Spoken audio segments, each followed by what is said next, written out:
Antes de proseguir, vamos a asegurarnos de tener las bases.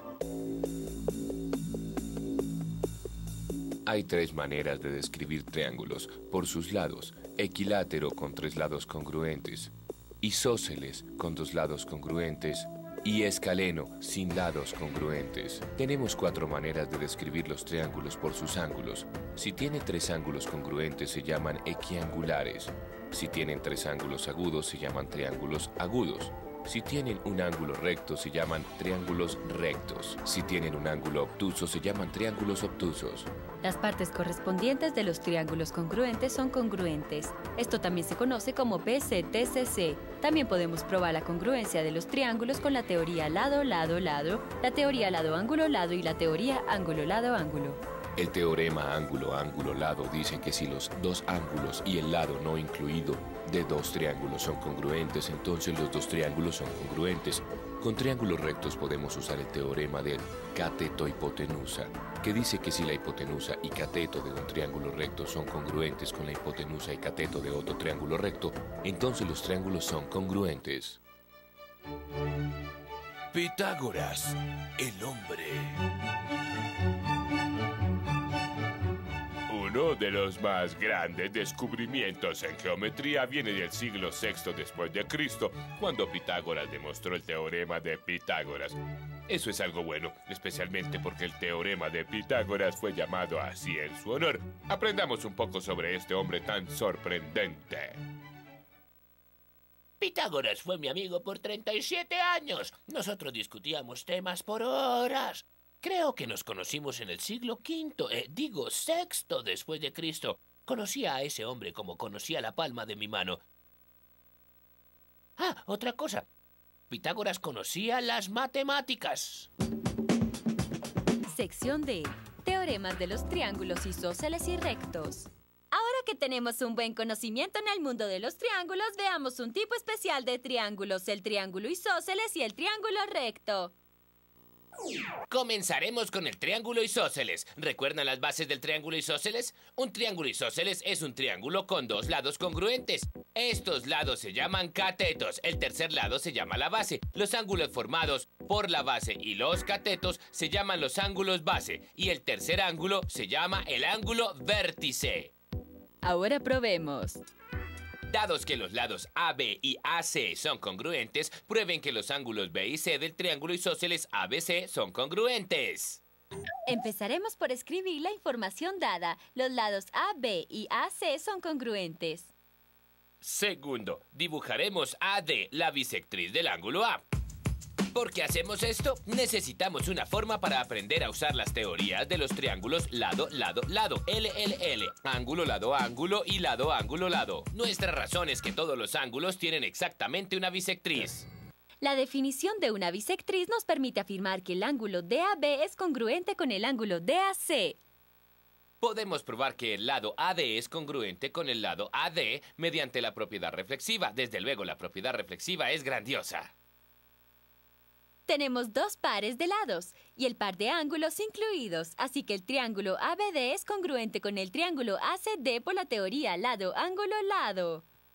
Ahora podemos afirmar nuestro objetivo. El ángulo B es congruente con el ángulo C porque las partes correspondientes de los triángulos congruentes son congruentes o PCTCC. ¡Hecho! Así que probamos que los ángulos bases de un triángulo isósceles son congruentes. Probemos otro teorema que pruebe que los catetos opuestos a los ángulos congruentes son congruentes también. Sabemos que los ángulos B y C son congruentes y queremos probar que los catetos AB y AC son congruentes en el triángulo isósceles ABC. ¡Empecemos! Primero escribiremos la información dada. El ángulo B es congruente con el ángulo C. Luego dibujamos AD, la bisectriz del ángulo A, porque todo ángulo tiene exactamente una bisectriz. Les digo que esta es la clave. Ahora tenemos dos triángulos con los que podemos trabajar y estamos en el negocio. Por la definición de la bisectriz, sabemos que los ángulos BAD y CAD son congruentes. Hasta ahora esta demostración es muy parecida a la que acabamos de hacer, pero la vamos a cambiar ahora. Como ya establecimos que los dos ángulos en la parte de arriba son congruentes y que los ángulos B y C son congruentes, sabemos que el tercer par de ángulos debe ser congruente también. El cuarto paso es demostrar la congruencia entre los ángulos ADB y ADC. Esto debido a que la suma de los ángulos es 180 grados. Queremos usar la teoría ángulo, lado, ángulo. Tenemos todos los ángulos que necesitamos. Ahora solo necesitamos el largo de un lado. Para que obtengamos un par de lados congruentes, afirmamos que AD es congruente con AD. Esto debido a la propiedad reflexiva y ahí está otra vez, muy fácil. Ahora podemos afirmar que el triángulo ABD es congruente con el triángulo ACD por la teoría ángulo, lado, ángulo. Finalmente podemos decir que AB es congruente con AC porque las partes correspondientes de los triángulos congruentes son congruentes o PCTCC y hemos probado nuestro teorema. ¡Buen trabajo! Además de nuestras tres teorías, hay un teorema que podemos usar para probar la congruencia entre dos triángulos. Puede que hayan notado en nuestro ejemplo anterior que teniendo dos pares de ángulos y un par de lados no incluidos es suficiente para probar los triángulos congruentes. Aquí va nuestro nuevo teorema. El teorema ángulo, ángulo, lado dice que si dos ángulos y un lado no incluido de un triángulo son congruentes con los dos ángulos correspondientes y el lado no incluido de otro triángulo, entonces los dos triángulos son congruentes. Ángulo, ángulo, lado es un buen teorema para recordarlo, pero no lo usarán con tanta frecuencia como las teorías lado, lado, lado, ángulo, ángulo o lado, ángulo, lado. Así que no tomaremos tiempo para probarlo, lo veremos después. Tal como su almuerzo gratis o algo muy rico para comer, no hay tal cosa como un teorema lado, lado, ángulo. Veamos por qué. Este es un ejemplo de dos triángulos con pares de lados congruentes y un par de ángulos no incluidos congruentes. Pero ciertamente los triángulos no son congruentes, ni siquiera en la misma base.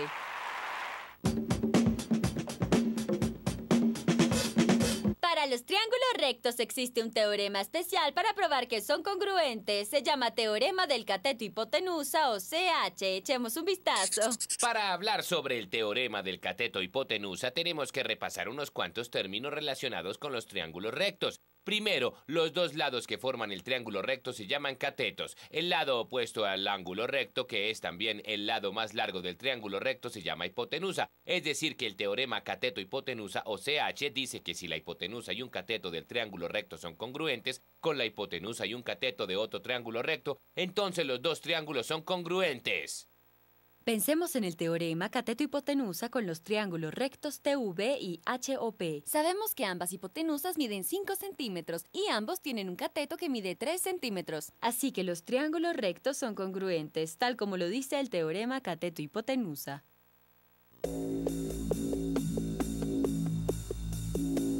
Hay tres maneras de describir triángulos por sus lados. Equilátero con tres lados congruentes, isósceles con dos lados congruentes y escaleno sin lados congruentes. Tenemos cuatro maneras de describir los triángulos por sus ángulos. Si tiene tres ángulos congruentes se llaman equiangulares. Si tienen tres ángulos agudos se llaman triángulos agudos y si tienen un ángulo recto se llaman triángulos rectos. Si tienen un ángulo obtuso se llaman triángulos obtusos. Las partes correspondientes de los triángulos congruentes son congruentes. Esto también se conoce como PCTCC. También podemos probar la congruencia de los triángulos con la teoría lado, lado, lado, la teoría lado, ángulo, lado y la teoría ángulo, lado, ángulo. El teorema ángulo, ángulo, lado dice que si los dos ángulos y el lado no incluido de dos triángulos son congruentes, entonces los dos triángulos son congruentes. Con triángulos rectos podemos usar el teorema de cateto-hipotenusa que dice que si la hipotenusa y cateto de un triángulo recto son congruentes con la hipotenusa y cateto de otro triángulo recto, entonces los triángulos son congruentes. Parte 1. El mundo real. Cuadriláteros, otros polígonos y especialistas en préstamos para estudiante. Sección A. Definiciones generales. Mi informe es sobre polígonos. Un polígono es una figura simple y cerrada con segmentos que forman los lados. Simple significa que los lados nunca se cruzan como los lados de un cuadrado que nunca se cruzan. Como los copos de nieve, hay un número infinito de polígonos en el mundo y a veces nunca se sabe cuándo se van a derretir. ¿Podemos apagar la luz? ¿Sí? Sí. Un polígono de 3 lados es un triángulo. Un polígono de 4 lados es un cuadrilátero. Un polígono de 5 lados es un pentágono. Un polígono de 6 lados es un hexágono. Un polígono de 8 lados es un octágono. Un polígono de n lados es un n-gono. Como dijo el informe, un polígono es una figura simple, cerrada, con múltiples lados formados por segmentos. Nombramos un polígono enumerando sus vértices en orden. Los vértices son las esquinas. Por ejemplo, este pentágono podría llamarse penta, o atnep, o tapen. Ahora sigamos con otras definiciones de polígonos. Una región convexa se da en un polígono cuando un segmento que conecta dos puntos internos cualquiera nunca cruzan los ejes, como en la figura que vemos aquí. Para dos puntos cualquiera A y B, el segmento que los conecta está completamente al interior de la figura. Un polígono convexo nunca se forma hacia adentro. Aquí vemos un ejemplo de cuando la región no es convexa. ¿Ven cómo la figura se mueve hacia adentro? Es cóncavo. Podemos tomar dos puntos en la región, digamos puntos C y D, y el segmento que los conecta cruza los ejes y pasa por fuera de la región por el punto X. Una diagonal es un segmento que conecta dos vértices no consecutivos. En este diagrama, BE y BD son diagonales. No podríamos dibujar una diagonal de B a A porque el segmento BA es parte del polígono. Es por ello que las diagonales deben estar entre vértices no consecutivos. B y A son vértices consecutivos. Un polígono regular tiene congruencia en todos sus lados y ángulos. Es raro encontrar polígonos regulares en la naturaleza. La mayoría de los polígonos regulares son hechos por el hombre, como este cuadrado perfecto encontrado aquí. Ahora que sabemos las figuras y sus definiciones, podemos usarlas con un poco más de información para encontrar la suma de los ángulos internos de cada figura. Espero que estén tan emocionados como yo. Sabemos que la suma de los ángulos de un triángulo es 180 grados. Veamos este cuadrilátero. Lo podemos dividir en dos triángulos, así que la suma de sus ángulos es 180 por 2, lo que da como resultado 360 grados. Intentemos con un pentágono. Lo podemos dividir en tres triángulos, de modo que la suma de sus ángulos es igual a 180 por 3, igual 540. ¿Y qué tal con un hexágono? Lo podemos dividir en cuatro triángulos. Hay un patrón muy sencillo que se desarrolla. El número de triángulos del polígono puede ser dividido y siempre será 2 menos que el número de lados. Así que nuestro teorema es: la suma de los ángulos en un polígono convexo con n lados es n-2 por 180 grados. Ahora que sabemos alguna información general sobre los polígonos, seamos más específicos. Tenemos una información secreta sobre los cuadriláteros. Se las vamos a mostrar a ustedes ahora. ¡Sí!